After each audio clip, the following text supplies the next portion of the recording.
And turning to a hospital further north, it's been 15 years since Englewood Hospital pioneered bloodless medicine and surgery, a technique proven to reduce infections and save lives. Now the Department of Defense wants its military doctors to learn it, so the DoD has turned to Englewood for training. NJN News health and medical correspondent Sarah Lee Kessler has that story. Say money. Money. Englewood Hospital and Medical Center is celebrating a major achievement. It's been awarded a nearly $4.7 million Defense Department grant to teach military doctors what it knows about bloodless medicine and surgery.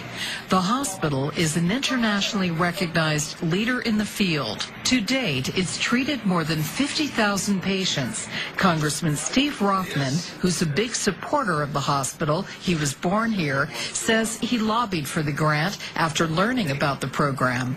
A light bulb went off in my head, and I said, wow, this is something that our military could use to save the lives of our men and women on the battlefield. We'll use a cell saver now. Englewood developed its bloodless approach 15 years ago to serve a Jehovah's Witness community that would not accept blood. It's been used for everything from gastric procedures to cardiac bypass surgery. Proponents say going bloodless promotes healing, reduces infection, and saves lives. It reduces exposure of patients to bank blood, which is associated with negative outcomes. How do you think this will help on the battlefield? Tremendously, because there are always complications associated with transfusion. We're going to save lives. Military experts also believe the blood management program will be a tremendous asset when natural disasters strike, like the one in Haiti, because that's a time when medical supplies, including blood, are hard to come by. We should use transfusion as the last resort. Dr. R.E.A. Shander is founder and executive medical director of Englewood's Bloodless Medicine Program. He says with military doctors, he'll focus on the importance of the cell saver, which collects and recycles a patient's own blood. Here's an opportunity with a cell saver to collect the patient's own blood that's shed from surgery, wash it, and then return it as fresh, autologous, meaning your own blood, back to your circulation. The hope is that bloodless medicine will improve survival rates for wounded soldiers. Sarah Lee Kessler, NJN News, Englewood.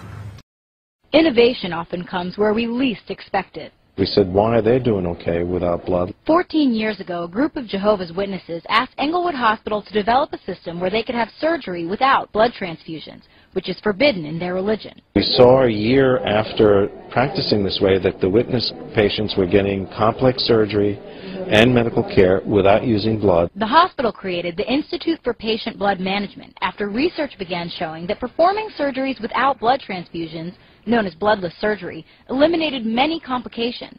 Instead, patients just have to have a strong blood count. Bloodless medicine utilizes technologies such as oxygen therapy and blood recycling that can help minimize blood loss and also enhance the blood supply. On Friday, the hospital's institute got a boost with $4.69 million in federal funding to train military and civilian physicians in bloodless medicine and surgery.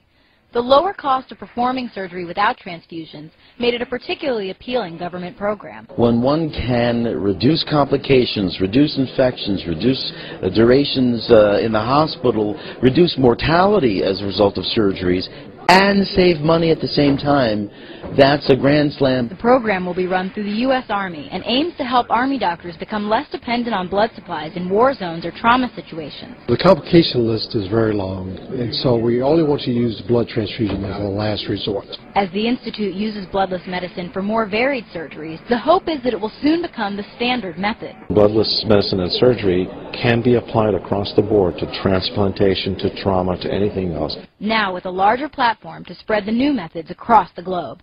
In Englewood, Allie Rosen for your New Jersey News Now on New York 1.